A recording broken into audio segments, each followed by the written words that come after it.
Ali e kau o Mesra, the Pacific, Angleka Johnson Ryder. Maori Arawangai Alice Lolohea, great to have you join us. Let's take a look at what's coming up on the show. The demise of Indigenous-owned nickel mines in New Caledonia adds to the territory's woes. The President of Palau takes a swipe at Peter Dutton. And we're with music power couple Voice of Lele and Mitch Tumble.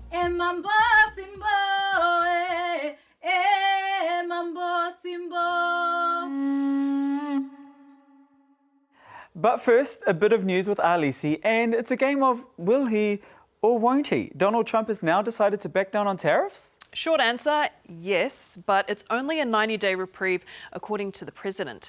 The move comes after a dramatic week for global trade. It started on the White House lawn, and it was like an old episode of Oprah. But instead of brand new cars, we were given tariffs. In other words, they charge us, we charge them, we charge The US them. president had earlier imposed tariffs on 185 countries. A majority of the Pacific incurred the base 10% tariff, but countries like Nauru, Vanuatu and Fiji were slapped with even higher rates, with Fiji receiving the highest at 32%. Pacific leaders were left bemused, with few levers to pull in response. We cannot call it a trade war, we can just call it a trade blockade for Fiji. We cannot fight a war, a trade war particularly. We don't have anything to counter with. But now the president has backed down after global markets were sent into a tailspin. You have to have flexibility. I could say, here's a wall, and I'm going to go through that wall, I'm going to go through it no matter what, and keep going, and you can't go through the wall. Sometimes you have to be able to go under the wall, around the wall, or over the wall. He's reduced the higher rate tariffs to 10% for almost all countries. But the rate for Chinese goods has in fact been increased to 125%. So a bit of relief for now, but I don't think we've heard the last of Donald Trump and his tariffs.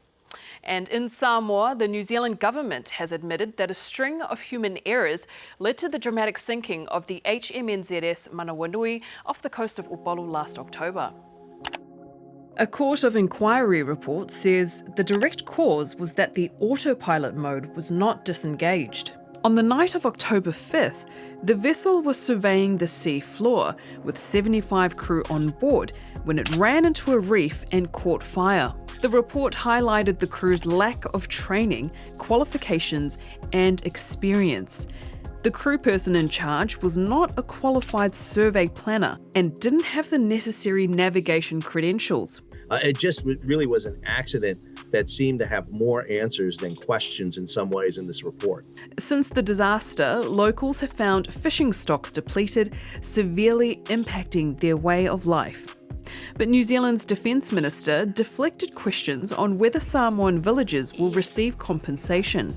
It's not something that I can get involved in as Defence Minister, but I understand that we have a lot of discussions at the Foreign Ministry end and Prime Minister end with the Government of Samoa. Besides the discussion of compensation, the next step in this process is the outcome of the New Zealand Navy's disciplinary investigation. That's the latest for now, Johns. Look, I'm still trying to wrap my head around that report because I just don't understand how mistakes like that can happen at that level of the Navy. But thanks, Alisi. This week, we're back in New Caledonia to explore how cheap Indonesian nickel has paralysed what were some of the largest majority Indigenous-owned mines in the world. Once a big part of redressing inequalities between the European and Indigenous Kanak populations, now many lie silent. Reporter Cooper Williams shot this in New Caledonia with Yasmin Wright Gittins. And this story was also supported by the Sean Dorney Grant for Pacific Journalism through the Walkley Foundation.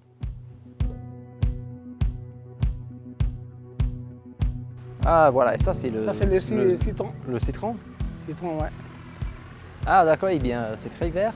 Donc Ouais, ça c'est vert, ouais. quand il est jaune, c'est-à-dire que c'est Les prêt. jaunes, voilà. Andre dealers living off the land. Ça c'est pas grand chose, mais moi j'ai fait un champ vers Vaux, vers le village. Ici, là, c'est mon passe-temps quand j'arrive de la pêche. Il faut payer l'eau, il faut payer l'électricité, il faut payer le ramassage d'ordures ménagères. Tout ça, il faut un travail. C'est pour ça que c'est difficile. Donc la vie a changé. La vie a changé, ouais. Andre used to deliver soil samples for the Koniambo nickel plant, once one of the world's largest majority Indigenous owned mines. It pumped out up to 60,000 tonnes of the valuable commodity every year. Now, it's silent. 1,200 people lost their jobs when the site shut down in August last year. Les gens, voilà, ben, ils sont bien en merde. On va dire ça comme ça, mais là, il n'y a plus de salaire, problème de finances, il n'y a plus d'investissement. C'est assez difficile.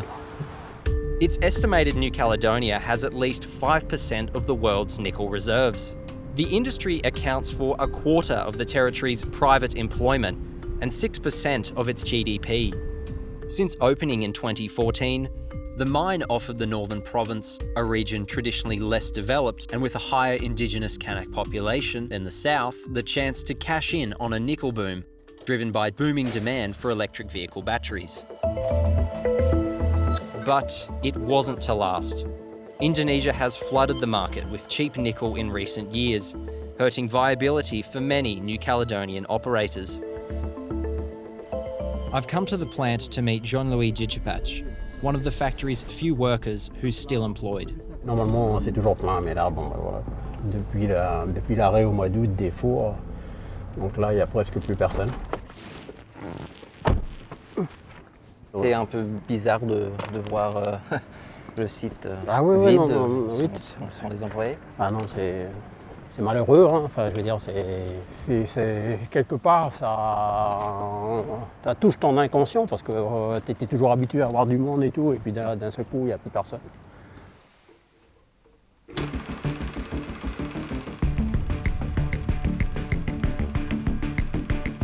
The site has political significance too. Back in the 80s, there were violent clashes between independents and loyalist groups across New Caledonia. This nickel project was started to support the area's development, but more than that, its economic independence from France. The operations here are majority owned by the local Kanak Northern Province government. But mining giant Glencore had a 49% stake, and with debts mounting, pulled the pin, saying it could no longer justify funding non-profitable operations to our shareholders. It is unclear if a takeover of production will happen anytime soon.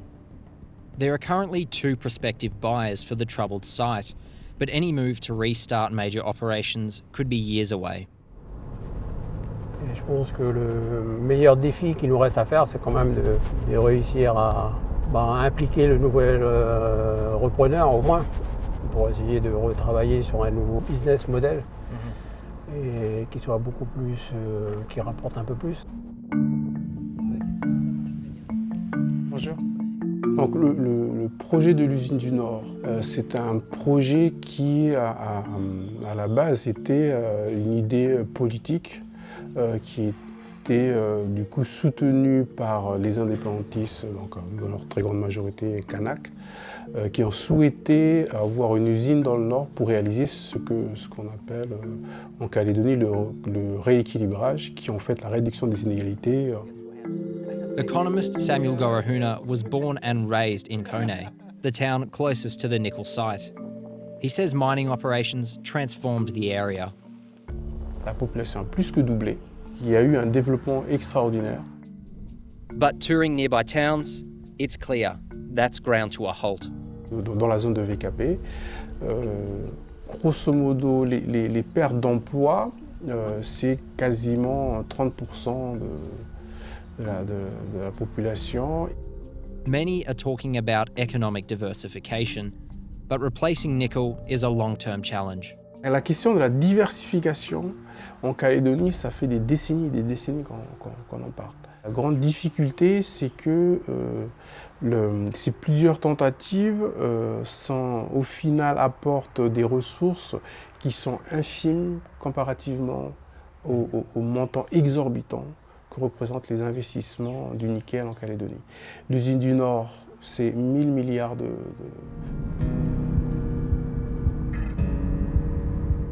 But not everyone has given up hope. Chantal, bonjour. Enchanté. Bonjour. Chantal Hoa is the head chef at hotel restaurant Auberge de Gaulle.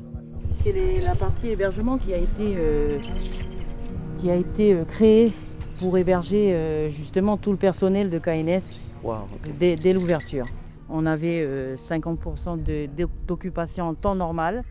Et après, dès qu'il y avait un shutdown, alors là, c'était 100% occupé. Alors, c'est pas une ville fantôme. Oui, absolument. Today, Chantal's keeping her doors open for a local village birthday party. Voilà, donc on a fait aujourd'hui une petite salade pimentée, une salade de poisson en lait de coco. Est-ce que vous pensez que votre entreprise va survivre si la mine ne recommence ou réouvre? S'il ne réouvre pas, si elle ne réouvre pas, ça va être difficile. Ça va être difficile de rester ouvert. Deadly violence plunged it into a state of chaos. The shutdowns come at a challenging time for New Caledonia. Violence centred around the territory's political future has battered the economy, causing an estimated $3.5 billion worth of damage and prompting around 10,000 people to leave the island last year alone. Many are wondering what's next for the independence movement and whether without nickel, New Caledonia can survive on its own. Northern Province Congress member Henriette Tidjin-May firmly believes in economic independence from France, but says this vision is about more than one nickel mine. Pour nous, l'indépendance, c'est une ouverture vers le monde. En ce moment, nous, on est contraints par l'État français de nous développer en fonction de la vision de l'État français et de l'intérêt de l'État français. L'indépendance pourrait nous ouvrir ces portes-là, de nos partenaires dans le Pacifique. New Caledonia's president, Alcide Ponga, recently said nickel is vital to the territory's future and a priority for his government. But there doesn't appear to be a clear pathway to bring the sector back to life. Aujourd'hui, voilà, après tout ça, les jeunes ils sont vraiment emmerdés. Mais on aimerait bien que ça redémarre. As debates about what will come next for Kone and for New Caledonia continue, people here are making do. J'élève des cochons, voilà, après je donne, je vends ce que je peux vendre, je donne à la famille. C'est ça la vie communautaire. Il y a un vieux qui disait que même en restant à la tribu, on n'est pas des chômeurs. On a toujours quelque chose à faire.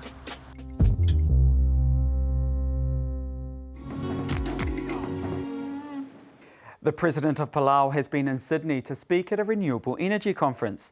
In his speech, Surunga Whips Jr. delivered a pointed barb at opposition leader Peter Dutton, referring to a 2015 incident in which Mr. Dutton was caught on a hot mic, joking that time was irrelevant to Pacific Islanders because they were about to have water lapping at their doors due to climate change. For those of us in the Pacific who have traveled, who have lived through storm surges, rising levels, and increasing high tides, the phrase, water lapping at our door, is not a metaphor or a punchline. Speaking with the ABC's Foreign Affairs reporter Stephen Jejits, President Whips strongly backed an Australian bid to host COP31 on behalf of the Pacific, a plan opposed by the coalition. Well, I think most importantly, Australia is the largest Pacific island and part of the Pacific Island Forum. And being that, as I would say, the big brother in our culture, you are responsible for all your siblings. And I think it's important with the greatest threat that we have, that we have our big brother take the lead and bring this opportunity of hosting a Pacific COP to the Pacific, to bring the focus to the Pacific, because as you know, we suffer the most, we contribute the least. If we don't raise awareness, we don't fight for change, then who is going to do it? Are we just going to sit back and just accept the inevitable? We already know that science tells us we're headed to 2.7 with all that we've done. And can you imagine if there was no effort, we'd be headed even higher. And so every little bit counts. So every opportunity to engage and to change behavior and to try to move forward to a more greener future is an important opportunity. In your speech at the conference earlier today, you made what looked to be a pretty pointed reference towards a joke that Peter Dutton made, saying it wasn't a punchline but a fear and a reality. Do you believe that they could work in good faith with the Pacific on climate change?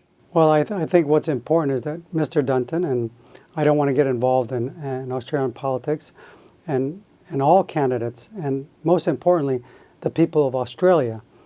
We are part of the Pacific family. We need to work together to solve problems, and it's not a joke. Climate change is a reality, and it's something that we face every day. And we need Australia's support, and we're ready to work with whoever is in government to tackle these problems. And it's so important that the Australian people understand that their leadership should take a leadership role in the Pacific and work with us to meet the challenges that we have ahead of us. Obviously, your nation maintains political and diplomatic relations with Taiwan, and it's obvious that China, as you've said publicly, has been ramping up pressure on Palau to try and switch. What form has that pressure taken, and has it had any impact? You know, we continue to see it in different ways, whether it's weaponizing tourism, influences in politics, media, cybersecurity, and also by having many Chinese coming in trying to influence by having online gaming activities, cyber scams, drugs, and human trafficking.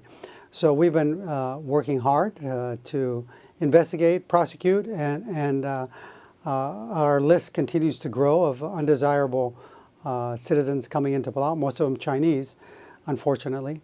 And, you know, this is just part of, I think, the reality that we live in and that we continue to deal with every day. Yeah, there has been some reporting on those Chinese nationals who were deported, I believe, from Palau. Can you tell us any more about who these people were, what they were doing, and whether you believe this has any links back to the Chinese state or whether this is just purely a criminal enterprise? There seems to be an uptick in organized crime from China coming into Palau that we've picked up on, and you know, many times these individuals are linked to certain people in government in China from what we trace, and so that's why we feel that there is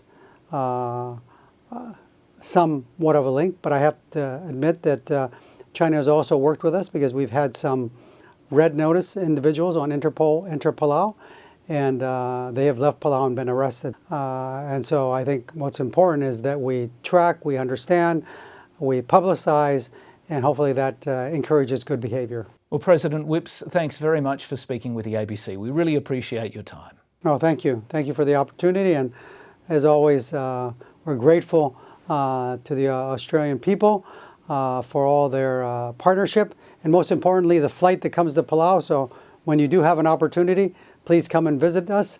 It's only 5.5 hours from Brisbane on Qantas, so thank you.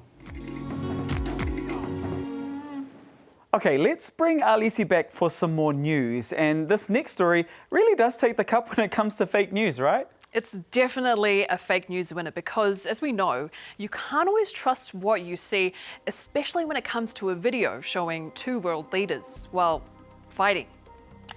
In this case, a recent AI-generated video uploaded to Facebook showed President Ismail Toroama from the autonomous Bougainville government and PNG Prime Minister James Marape in a physical confrontation.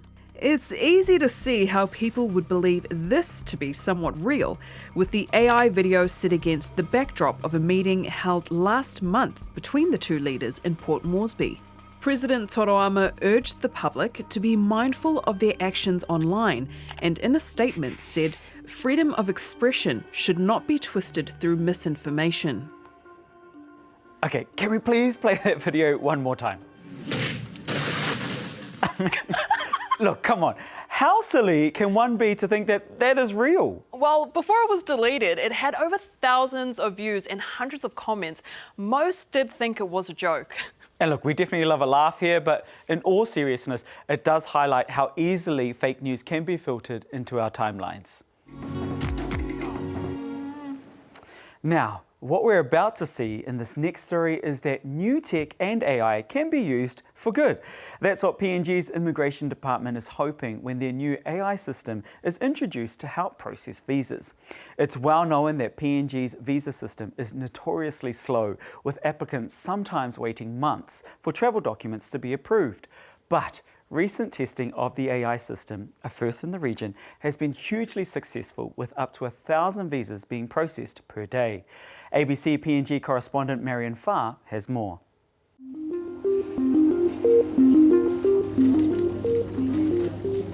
In PNG's capital, this bustling office is where people come to lodge their visas. Well, I spend probably at least 6 to 8 hours a week here, but I know a lot of people probably spend closer to 20 hours. Today, Nathan Yutzi is trying to get visas for missionaries to come and work in PNG. The whole process usually takes more than 4 months. The paperwork isn't difficult, it's just the continuous follow-up and the time wasted in trying to just get answers. But he's hoping that could soon change. PNG has started using artificial intelligence to process visa applications, a first in the South Pacific. Efficiency increased from maybe 50% to 95%, close to 100. The AI is now processing up to 1,000 applications a day. Some are approved within minutes. Your processing times will be much faster. It takes about 5 to 10 seconds to process one of those visas now. The Immigration Department says the data is secure and there won't be any job layoffs as a result. It all sounds great, so we decided to put the AI to the test.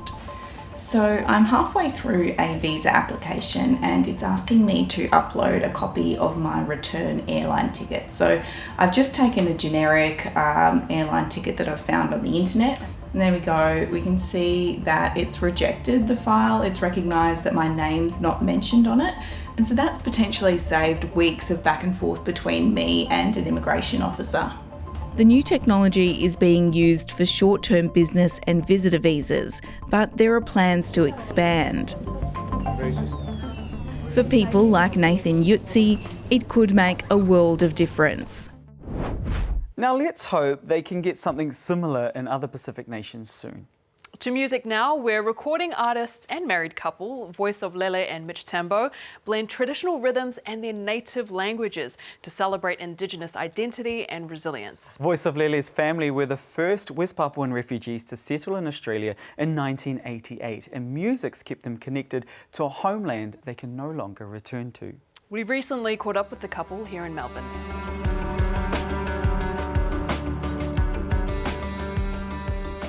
Mufa. I am Voice of Lele, very proud West Papuan woman who calls Nam home. Yama Yama, I'm Mitch Tambo. I'm a proud First Nations man here of the mainland of AU. So if you were wondering, the Voice of Lele, she's a queen, but she happens to be my queen too. She's my beautiful wife. And it's a real blessing to be on this journey with her. A lot of people on this journey, when they find out we're husband and wife, are like, oh, brother, that must be hard on the road all the time with the missus. But you know what? We wouldn't be together if it was hard work. So you might know me as the lead singer of the Black Sisters. The way you love, you care, can change your brother for a lifetime. But now I am a solo artist and my beautiful sisters Rosa and Pet are still doing their thing as the Black Sisters. On May 16th, the Voice of Lele will release a new track in her native West Papuan language. It is so important to sing in language for me because as a refugee living outside of West Papua, all we have is our language and our culture to hang on to. And so to kind of give the song new life with amazing production for me is just, it's a dream come true, really. Cool, here we go. 3, 2.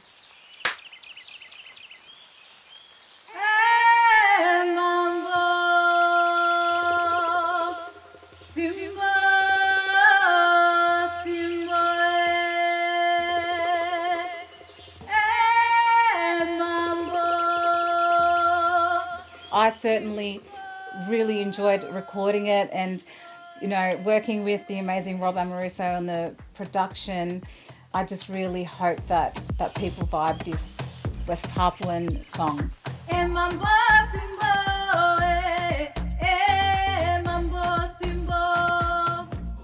The song was written by a very, very important person in our community, Papa Arnold Up. He's written so many different songs. He brought together all the different tribes and nations in West Papua. So my family were the first West Papuan refugees to actually arrive in Australia in the late 80s. And we moved here because my dad was a lead singer in a very, very famous band called the Black Brothers in West Papua. And they sang songs of freedom until they literally became a threat to the government.